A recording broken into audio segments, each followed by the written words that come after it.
how the data is moving.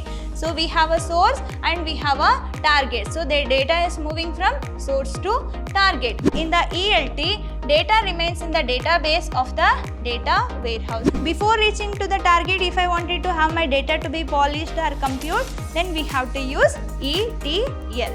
It will going to reach to the target system directly. That is in the case of ELT.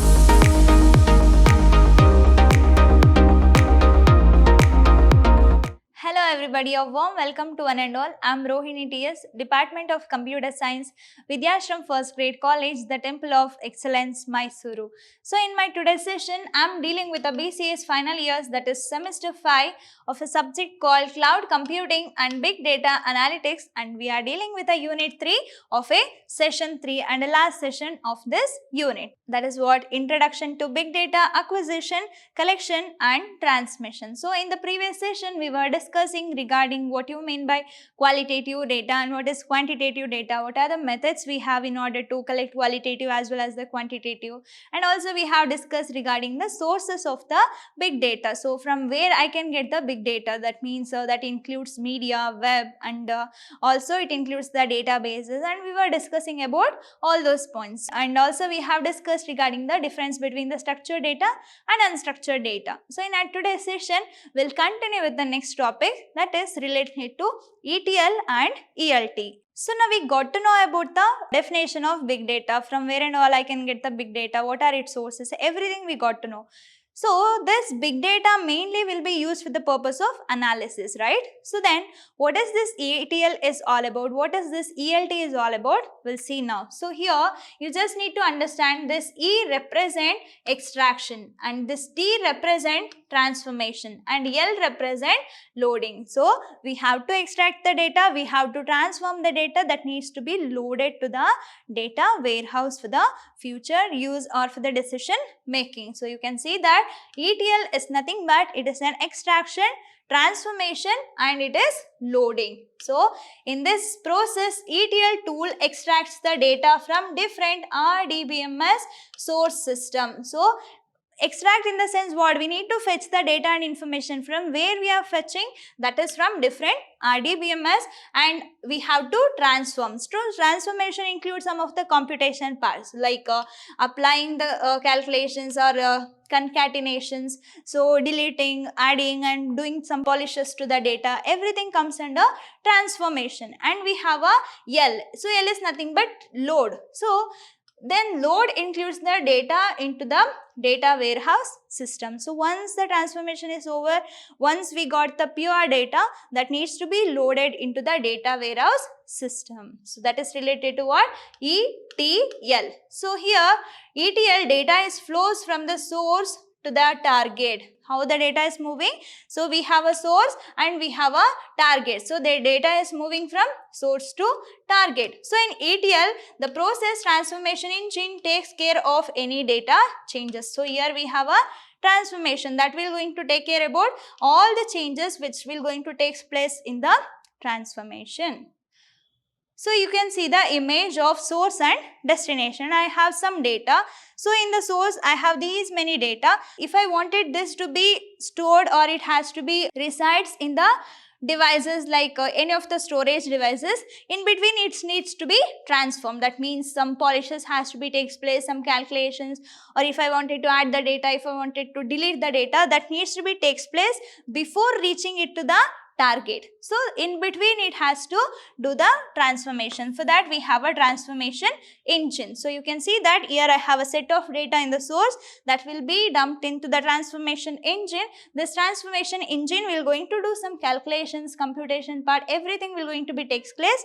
Then once it is ready, that will going to be reached to the target. So in this target, the data and the values which is processed or which is analyzed, which is necessary for decision making, that will going to be reached to the target. This is regarding E, T and L. So next we have a ELT. So now you can understand ELT. That means I am going to extract first, then I will just load that content, whatever I have extracted, that content will going to be loaded to the data warehouse. Then transformation will going to be takes place in the target. That is the difference between ETL and ELT. ETL, extract, transform, load. So then we are extracting, we are loading directly to the target before doing the transformations. So here first it will going to extract, then it allows the target system to do the transformation. So in the target, the transformation will going to be takes place. The data first copied to the target, then the transformation will going to be takes place. Then where we are going to use this ELT? So ELT usually used with NoSQL databases like in the Hadoop or in the Hadoop cluster, data appliances or a cloud installation. There is a benefits or there will be a applications of this ELT that can be used. So when I wanted to have the data polishing or when I wanted to do the transformation of data at the target, then we have to use this ELT. So before reaching to the target, if I wanted to have my data to be polished or compute, then we have to use ETL. We'll see the ELT module here. That is what here I have a source and we have some of the data.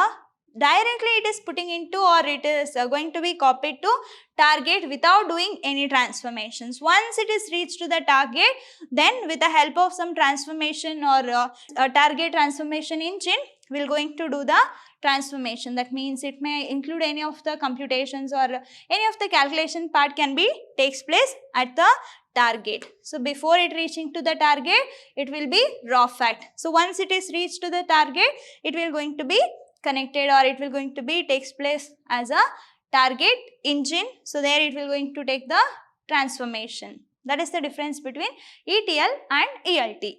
Here you can see some of the points. That means what is extraction, what is transformation, what is loading. Irrespective of like whether it is ELT or ETL, for them both extraction, loading, transformation, everything is same. But whether it is taking place before reaching to the target or it is taking place after reaching to the target, that will be the difference. So here you can see the definition of extract. It is nothing but it is pulling the source data from original database or data source. So in the extract, in the sense what?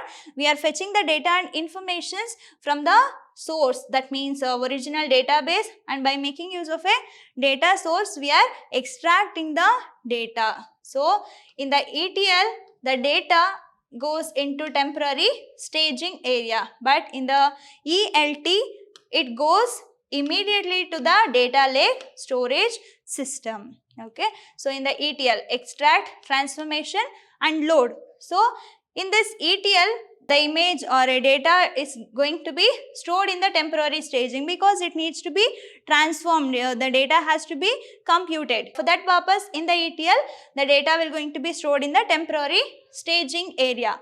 But in the ELT, it goes immediately to the data lake storage system. It will going to reach to the target system directly. That is in the case of ELT.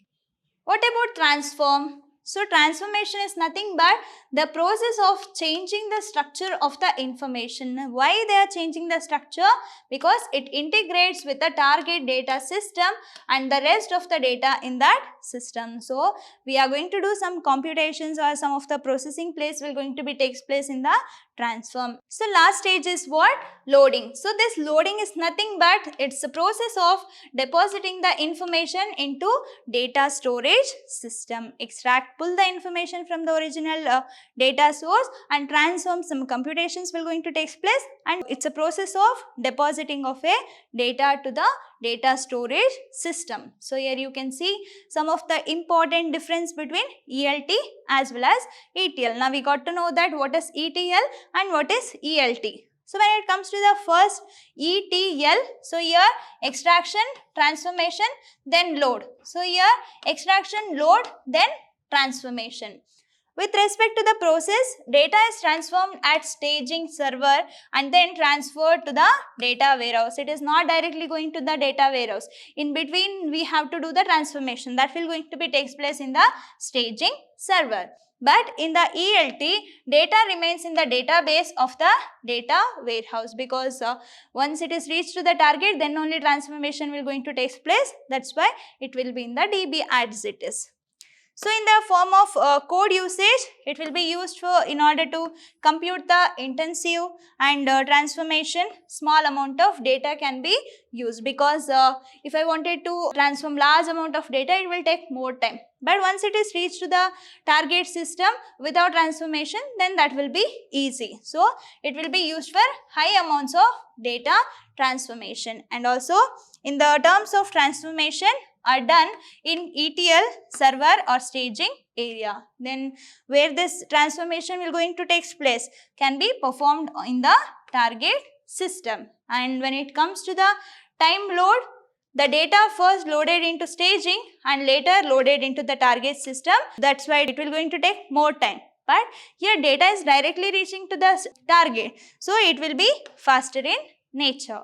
We'll see some more differences. When it comes to the time transformation, ETL process needs to wait for the transformation to complete, because we need to extract, then transformation has to take place, then only it can be loaded to the data warehouse. So that we have to wait for the transformation to be completed. If the data size goes wrong, it will grows, then the transformation time is also going to be increased. But here, whatever could be the size of data, the transformation is never dependent on the size of a data, because it will be in the target, then it will going to be work as it is like a normal data transformation.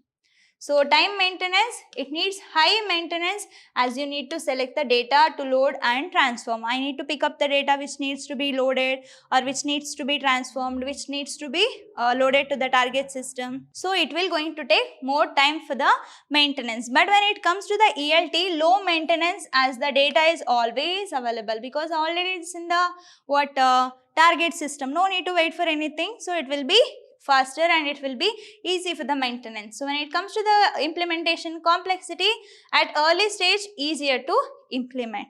But in this ELT, in order to implement ELT processes, organization should have deep knowledge of tools and expert skills, because every data will going to be dumped to the target, right? So without any of the restriction, all the data will be in the target, but it needs some experts, some skills needs to be takes place in order to do the analysis or transformation, because here we are just going to have a concern regarding which data needs to be transformed and which data needs to be loaded to the system. But here in the ELT, irrespective of any of the things, we are just dumping all the data which is either necessary or unnecessary for the analysis, everything will going to be dumped. So it will be, we need to be very conscious in the transformation at ELT. Next, data lake support. It does not support data lake. Why? Because I am just transforming the data and directly sending to the target.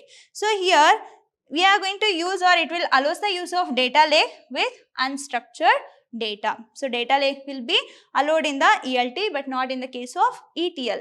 And when it comes to the cost, high cost for small and medium business. But in this ELT, it is low entry cost using online software as a service platform. So on the online platform only we can transform, or we can do some of the computations of a data which comes from the source to target. So these are the differences between ETL as well as the ELT. We'll see the next concept, that is related to storage infrastructure requirement. So what is storage infrastructure requirement? Because of the enormous quantities of the data involved in the big data computing, so we have to give a solution in the terms of must incorporate a strong infrastructure for storage purpose, for processing, and for the purpose of networking. So when it comes to the storage category, at the time organization need to pay some money, or it has to invest some cost which is related to the storage, because we are dealing with the big data, so it is necessary to store large amount of data. So you can take the example of flash storage, and you can have an option of cloud. So both will going to help in order to get, or in order to store the large amount of data. So next we have a processing. So when we are processing large amount of data, at that time the processing capability must be high power. So it has to be have a adequate processing power, then only we can get the resultant as per the requirement. And analytics software, the analytics software must be like it must be excellence in nature. It should not only bother, or it should not only depends on what functions the software can perform. It is not should only bother about what software can do. Instead of that, it also should have a data security and it must be ease of use. So it must be user friendly. That is related to analytical software. So next is what? Networking. So as we all know that when we are dealing with this big data, it is a massive quantity of that means large amount of data will going to be go and it will come back. That means computations or communications will go takes place back and forth. So the network must be very robust. So then only we can get the desired resultant. So next we have support. So in addition to the hardware expertise and software integration expertise, non-technical has pioneered comprehensive suite of big data analytics. So not only related to technical terms, there must be also be non-technical support must be there in order to have a best infrastructure which is required for the big data analytics. Next, we'll see about the log file. What is this log file? It is also important concept for 2 marks. What is this log file? It is a computer generated data file that contains the information about usage pattern, activities and operations within an operating system, application server or another devices. What are the activities we are doing? What are the computations part, or do we using any of the applications, whatever the processing taking place within the operating system, everything, every log, that means whatever the activities or event is taking place, everything will going to be stored or everything will going to be generated as a data file. That data file will be termed as what? Log file. So this log file is also going to be include, that means IT organization can implement security with the help of these many log file. That means it will include event monitoring, security event monitoring, and it has security information management SIM and security information and event management, or it will going to have another analytical tool in order to aggregate and analyze the log files from throughout a cloud computing environment. So if we have a well analyzed or best analytical software tools, then that will be easy in order to have a best decision. So that log file will going to give all the details about the activities what is taking place inside the computer. So here you can see the Windows event logs. So whatever we are doing, that means this Windows operating system can generate an event log in response to the activity on any of its hardware or software component, whether it is hardware or software. So whatever the activities is taking place within that will going to be stored, or it will going to be configured as a file. That will be termed as what? Windows event file, and it has a 6 categories, that is application logs, directory service log and DNS server logs, and we have a file replication service log, and it has a security log and then system log. This is regarding what? Windows event log files. And we have a sensors. What is the use of having this sensor? Mainly it is a device. So it will going to acquire the knowledge which is related to the unexpected behavior of the environment. That means it will just going to note all the data and information which is taking place. So if something goes wrong or if any changes in the environment than the actual environment, then it will going to notify. So that is what the reason we are going to have this sensor, so that it is a device that detects the change in the environment and responds to some output on the other system. So you can take the example of microwave oven. So at the time when it reaches to 1 minute or 3 minutes, directly it will going to stop. That means it is sensing some events is taking place. So then it will notify that to the other output devices or other devices on the other system. So with a sensor, machine observes the environment and then information can be collected. By using of this device or a sensor, it will going to observe the environment and it will collect the information, and then sensors measures a physical quantity and convert that into signal. Why? Because computer understands only signals, that is in the form of zeros and ones. Then the sensors will going to translate that measurement from the real world into data for the digital domain. When it is converted from normal values or a real world values into digital value, then some action can be takes place. For that purpose, we are going to have this sensors mainly in order to detect the change in the environment than the existing or than the actual environment. So here you can see some of the sensors, that is temperature sensors, humidity sensors, and we have pressure sensors, proximity sensors, and level sensors, accelerometer and gyroscope, gas sensor, infrared sensors, and we have optical sensor.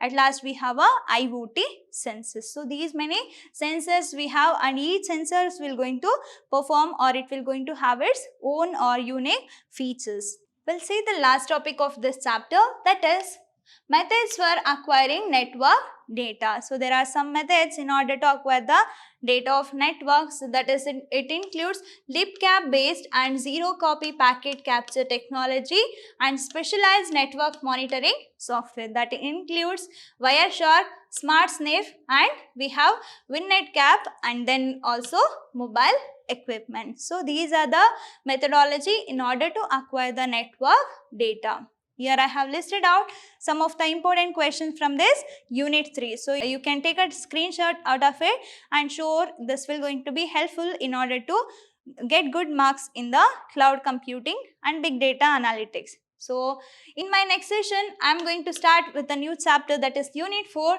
data pre-processing and analytics. So let me meet you in the next session. Until that, keep learning, keep on growing. Thank you.